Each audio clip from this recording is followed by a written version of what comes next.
공무원 시험을 준비하다 보면 각 직렬별 합격선을 보게 되는데요. 그럴 때 합격선 점수 옆에 가로가 있고 그 안에 양성평등제라고 또 다른 점수가 적혀 있는 것을 볼 수가 있으실 거예요. 그런데 이 점수는 확정된 합격 커트라인보다 점수가 항상 낮게 나오는데요. 이 점수의 정체는 무엇일까요? 이 점수의 정체는 양성평등 채용 목표제에 따른 점수예요. 그럼 이 양성평등 채용 목표제가 무엇인지부터 아셔야 하는데요.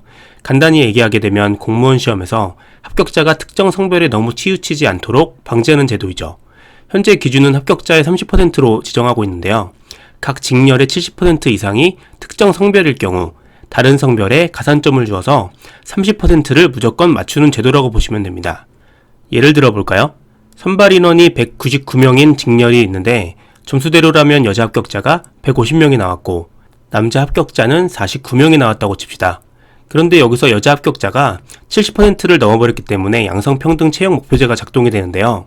여자 합격자를 70%에 해당하는 150명으로 유지를 하지만 대신에 남자를 고득점자 순으로 11명을 추가 합격시켜서 30%에 해당되는 60명으로 만드는 방식이죠. 추가 합격이 진행되기에 당연히 양성평등 합격 컷은 더 낮아지게 되고요. 사실 이게 원래 탄생한 것은 여성 채용을 늘리기 위함이었는데요. 그래서 초반 이름 자체도 여성 채용 목표제였죠. 하지만 어느새 기술 직렬을 제외한 행정계열 직렬들의 압도적인 여초 현상이 심각해지면서 2003년 지금의 양성평등 채용 목표제로 이름이 바뀌었고요. 지금까지 계속해서 시행이 되어 오고 있어요. 원래 여성을 위한 제도였던 만큼 초반에는 여자들이 남자보다 이 제도를 통해서 합격하는 경우가 많았어요. 하지만 이러던 게 언제부터인가 역전이 되어서 현재는 압도적으로 남자들이 이 제도의 혜택을 보고 있는 중이죠. 그만큼 공무원 합격 비율 중에 여성들이 차지하는 비율이 높다고 볼 수도 있을 것 같네요. 특히 행정계열이 심한 편인데 교육행정직이 대표적이라고 할 수가 있어요. 다만 여전히 일부 기술직렬의 경우에는 남초화로 인해서 실제 남자 응시자가 90%에 달하는데요.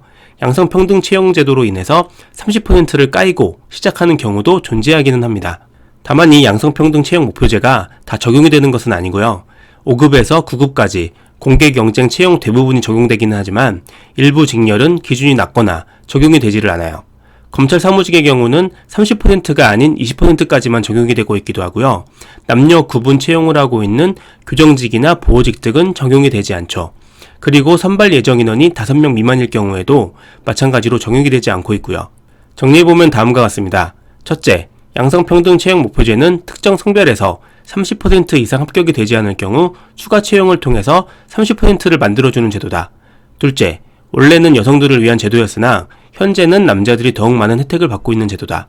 셋째, 일부 남녀 구분 채용을 하는 직렬을 제외하고는 사실상 전부 적용이 되고 있다.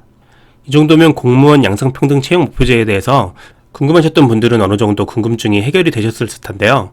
다음에도 재밌고 유익한 공무원 소식으로 찾아오도록 하겠습니다. 구독과 좋아요는 좋은 정보를 제공하는 데 힘이 됩니다.